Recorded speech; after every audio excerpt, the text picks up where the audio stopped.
Actually, you know what? So, here we are. Power of the Doctor. Jodie Whittaker's last episode as the Doctor, her regeneration story. You know, I've been lukewarm on this era. Like, after Flux, I was really kind of checked out on everything. I didn't even feel interested in talking about something like the Sea Devils or Revolution of the Daleks. It was just sort of, and everyone else was already saying what I'd already felt. That, you know, these were lackluster stories. And it maybe the fan base had been a bit too hard on stuff like The Time as Children and Flux, because Chibnall doesn't seem interested in, you know, furthering these stories. But then again, maybe it was just because of the decline of the series, in part by, you know, its terrible direction, or flawed direction. I will meet halfway with flawed direction, lackluster scripts, and horrible characters, that the BBC decided, you know, this isn't working, let's just, you know, change direction. Let's, you know, we said we had Chris for like this. Chris said he had like a 7-year plan for Doctor Who. You know what? It's not going to happen. Let's pull the plug on it and call in Russell T Davies. With that in mind, you would think that, you know, Chris and the team and Jodie, like, you know what? Let's pull out all the stops and tell a really great regeneration story. Let's make this this Doctor's swan song, all right? 13 is going to go on a bang. No, God! No, God, please, no! No! No! No! Well, Chris, you did do something special. You did. You really did. You somehow made a regeneration story where the Doctor regenerating was the least important thing in the story. If for no other reason than you had the Doctor regenerate, presumably, 2 other times before she actually regenerated into her next incarnation, or a incarnation. We'll come back to this. But ultimately, I think we could sum up this special by, what would you say, Chris? It could have been a lot better. It could have been slightly better written, especially the last story. Well, not only that, but it was also very cliched. It was very routine, running up and down corridors and silly monsters. Oh, I don't say it often, but you're right, Chris. So, what Power of the Doctor is a weird story. Well, actually, no, it is the epitome of member berries. Alright, I'm convinced Chris saw Power of the Doctor and was kind of in a position like, I really want to do the 60th anniversary, but I don't get to do it, so let's just do Dimensions in Time. And let's go with that. Because, really, this entire episode is just nostalgia bait. Alright? We've gotten things that we've wanted to see in Doctor Who for the longest time. Not if you're a new fan. If you're new to the Whittaker era, or just Doctor Who in general, you come through the Whittaker era, you weren't really asking for this because you had no idea about it. Or maybe you did. Maybe if you were what I'd hope you would be someone who saw this, like, hey, I want to see the rest of it, like everything that came before it. And if you're on board, cool. That's all I've ever really wanted, is for you to see more of Doctor Who. Whether you like or dislike the Whittaker era, all right? I don't even want you to like it more than the era you liked. I just want you to see more of it. There you go. If you were, then sure, you're excited. You see Ace and Tegan, and Unit is back in some form, and the Master's back in 2 different places, and then he takes over the Doctor's body. And the story is really just the Master really hates the Doctor, but also really wants to be the Doctor. It is a take on the Doctor-Master dynamic, we'll be honest. I think at some point someone said, like, you know, what the Master really wants is to be the Doctor. And it's a fun take because the main reason the Master did all of this was because he found out that the Doctor is the timeless child. Everything that the Master is because of the Doctor. So he decides to become the Doctor and pervert everything the Doctor stands for. But there's a problem with that. First of all, in the greater Who setting, the 11th Doctor already erased all knowledge of him from every archive in the universe, so no one knows who he is, so the legend's gone. The only people that know him are, you know, specific people that knew the Doctor, knew he helped, but that's kind of it. Even if you take that out of play, there's no reason for the Master to do that. Alright? Everyone knows that the Doctor has a different face, like he has different faces. Alright, you can just say, hey, I'm the Doctor, you know? People are like, well, you don't look how you look like 60 years ago. The Doctor never really says, hey, I regenerated. Like, oh, yeah, new body, new me, that's it. I was a younger man then, or I was a woman then. Like, no one's going to call him on it. Alright? So him taking over the body of the Doctor made no sense, except he wanted the joy of doing it. On the plus side, though, this is a fun costume combination. 13's coat, 7's sweater vest, and the 4th Doctor's scarf, enhanced with the 2nd Doctor's recorder. Really, actually, really cool idea. But of course, the best thing about this Master is not only the maniacal confidence he brings to the role, Sacha Dhawan did a great job, is this absurd scene here.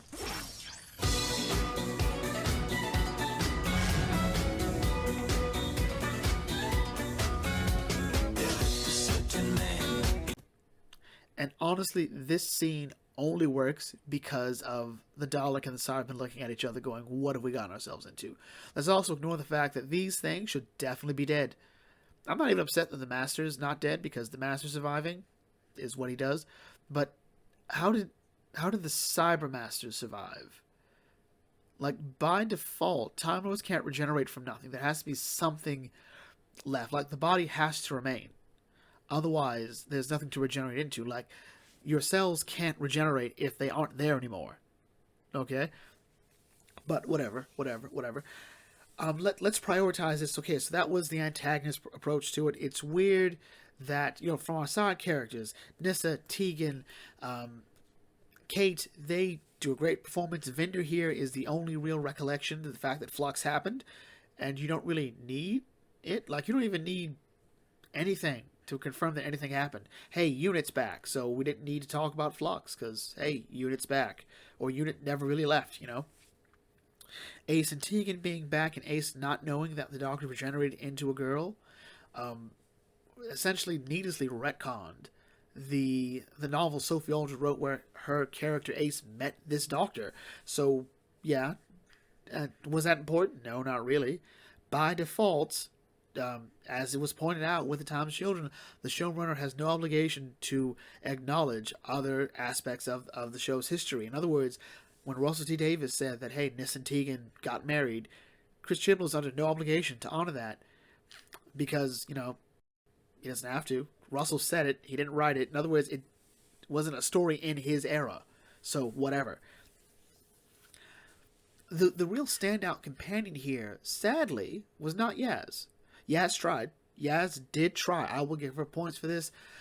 Mandip Gill did not have a lot of great stuff to work with. She really wants to act with a face that shows very little emotion, and I don't think that is on her. I think the problem is she still has not been able to grasp this character, because she goes in so few directions, but is implied to go in so many directions. Alright? She's not really emotional a lot. I think people want her to yell, they want her to scream, they want her to cry, they want her to be angry. Like when they did Revolution of the Daleks, was that what it was called? Was that what it was called? And the Doctor came back, and, Yaz just pushed her and was angry. People like that. When we saw that Yaz, hey, had that problem, and Can You Hear Me, when we're talking about her depression, and how bad it was that she was running away, that was great. But, we want more. But the standout character in this was Dan. The standout companion was Dan. Which is sad, because Dan left, like, not even 20 minutes into the episode. And he's like, hey, I don't want to do this anymore. Almost died. It's also weird that no one seemed to care that Dan almost died. The fact that Dan is like, this isn't safe. He has a life that he wants to live. And it's also the fact that Dan's just kind of done, which is really weird when you think about it. Because I think ideally what should have happened was Dan should have, if he'd left, he should have been brought back in, courtesy of the story, or he should have left at the end. And he and Yaz should have left at the end. And gone from there. But instead, no. Ultimately, what steals the show even more from this Doctor is the other Doctors that show up. So when the Master takes over the Doctor's body, by forcing her to regenerate, there is a period, I think it was 7 hours, 13 hours, where the body is still unstable. It's even more unstable in a forced regeneration, which that sort of makes sense.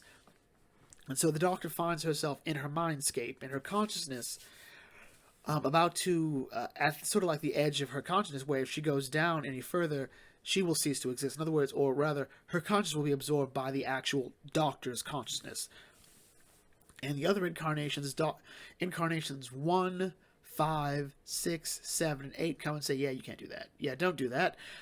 You still have to you have to stop the Master from using our name, our identity, to commit his atrocities. There we go. And then the Doctor then And this is actually the problem, because outside of that, there was no reason for any of the changes outside of member berries, outside of the nostalgia factor. So in this scene, Ace and Tegan have moments where they meet their doctor, all right, through the hologram chip that the doctor put on them in this episode. It was weird. And so Tegan gets closure with the Fifth Doctor, and it's a great scene. But could Jodie not have acted this scene out? Could she not? You could have a really cool scene where, as the hologram, it's her voice, or even more, it's her face, but the Fifth Doctor's voice coming out, or even just have her play it up as like the Fifth Doctor, and that have Tegan go, "It is you," and then you go to where Ace is being awesome, and Ace, meeting the Seventh Doctor and getting their closure with Jodie acting as the Seventh Doctor, not directly as, but able to convince through her acting that she is that Doctor. And don't act like it hasn't been done. All right, Matt Smith and David Tennant, who clearly this Doctor wants to imitate at times, have both convinced previous companions that they are the Doctor. The 10th Doctor did it with a look. The 11th Doctor did it while just talking to Jo Grant, and she was like, "It is you." That's it. All right? The biggest problem with this episode ultimately is it denies Jodie Whittaker any chance to really showcase her performance as not just an incarnation of the Doctor, but the Doctor, which is this weird sort of like theme of this story here, of the Whittaker era, where she's not just trying to say, "Hey, I'm the new incarnation of the Doctor." She's like, "But I'm also the Doctor, just the Doctor." That's kind of it. Like Peter Capaldi had to do this to Clara in Deep Breath. Like, he had to like, "No, the person you were talking to, that is me. All right, you're talking to me on the phone. Yeah, it sounds like my previous incarnation, but it's still me." This era doesn't do that, and even more so when the Master takes over the Doctor's body. All right, it's never explained why Yaz just trusts this when she knows it's the bad guy, but had it also still looked like Jodie, that would have been more interesting, as well as giving Jodie a chance to play an evil character. Right? Let her explode with that acting talent that we know she has. We know Jodie Whittaker can act. All right? No one's saying that she can't. Well, no one with any real understanding of, Jodie Whittaker's history as an actor, or the few moments where her performance has been enjoyable. We know she can do it, but give her a chance to just go off the rails. Allow her to just be like zany and insane, and she'll like, "Hey, this is kind of frightening. And where was this?" Jodie Whittaker could have given such a performance that we'd have all been like, "I want more now." Like, it's where was this? Where was this? We would have to agree that Chibs and Whittaker have been holding out on us and we're saving it for this one. But no, it doesn't. This story is just throwing things at you that you like in Doctor Who and not realizing what it should be. This is a lackluster regeneration story. And truth be told, in Classic Who, there were stories that did not foreshadow the Doctor's, recurring regeneration. We didn't have a lot of "this is the Doctor's character coming to a full stop," like the arc hits its point here. That really wasn't a thing in Classic Who. Normally it's just, well, this is one big adventure. Oh, look, the Doctor died. Hey, look, something happened. Hey, look, it's a new one. That's kind of it. It was only really in New Who that we had to apply a sort of character arc to the Doctor when they regenerate. The Ninth Doctor really sort of opening up about the Time War, sort of his story in Parting of the Ways. Him coming face to face with the Daleks again, and that impossible choice of destroying all the Daleks and wiping out most of humanity, or being unable to do that. The 10th Doctor seeing his hubris and his arrogance coming full stop as he sort of realizes he's gone too far, he's lived too long, and that he has to be willing, he can't let Wilfred die for him. He's not more important than Wilfred. And the 11th Doctor, in his era with the Time War and everything he's lost since coming out of the Time War, the man who forgets says, "You know what, no, I will remember every bit of this." All right, him sort of accepting the Time War, accepting what happened, the losses, everything about that, allows him to accept regeneration and regenerate into a whole new body. All right, a whole new regeneration cycle. He's willing to keep going while remembering everything. Then you come to Peter Capaldi, and we see this Doctor who was just so tired of losing people that he was content to die, to not regenerate. And then he's like, "You know what?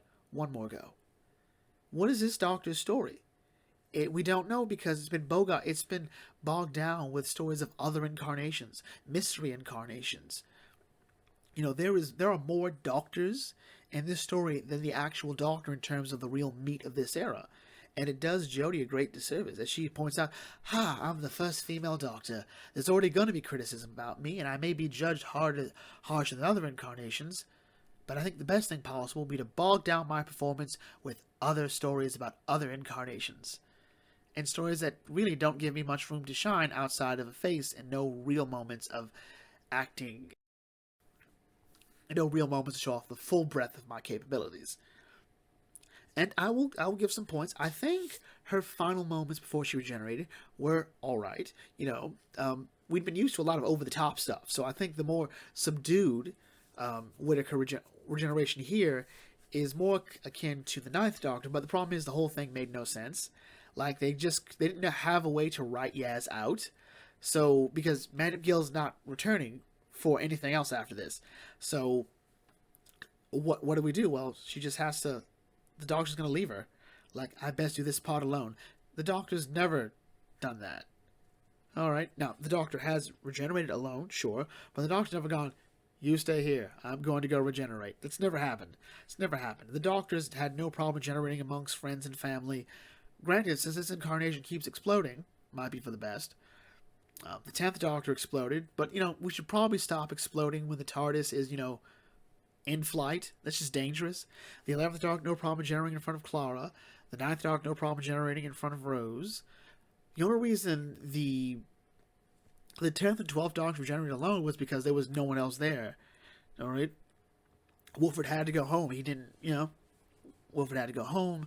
The 12th Doctor already lost everybody, and the Doctor falls. That was kind of it. Every other incarnation has regenerated around people, minus the 2nd Doctor, who was forced to regenerate. Because, actually...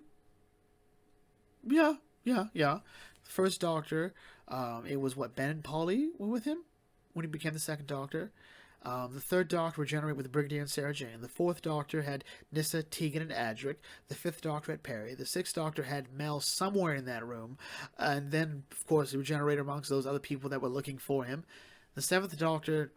Okay, the 7th Doctor regenerated in... 7th Doctor didn't. The 8th Doctor regenerated with the Sister of Karn just outside. Yeah, it's... Yeah. And another problem, then this Doctor regenerates into David Tennant. And here's the thing. I think I mentioned this when they announced Russell T Davies was back. This, to me, is a bad idea. It's going to be... Now, here's the thing. Russell's going to turn out good stuff. I'm not going to doubt that. David Tennant's going to turn out a great performance. I know that, too. But the question is, how long are we going to keep falling back on Russell T Davies and David Tennant? Alright? People are coming back, not because of this... of the 13th Doctor. They're coming back because David Tennant's coming back. Alright? This should have been Ncuti Gatwa's time.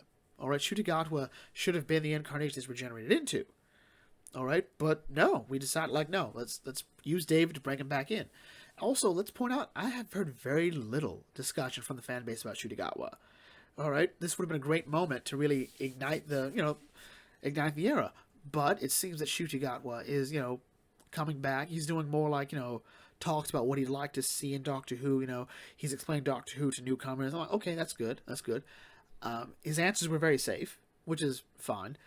But, when you say, like, the monsters I want to see is, stuff from the past couple of years, I'm like, it's not that interesting. I want to see the Weeping Angels. Stop with the Weeping Angels. Stop. Put some spice in your answers here, alright? Now, I'm not trying to do a litmus fan test. Like, we don't need that, I would just be more excited if he'd said something like, I want to fight off against the Daemons or the Mavellans. No one's going to say the Mavellans.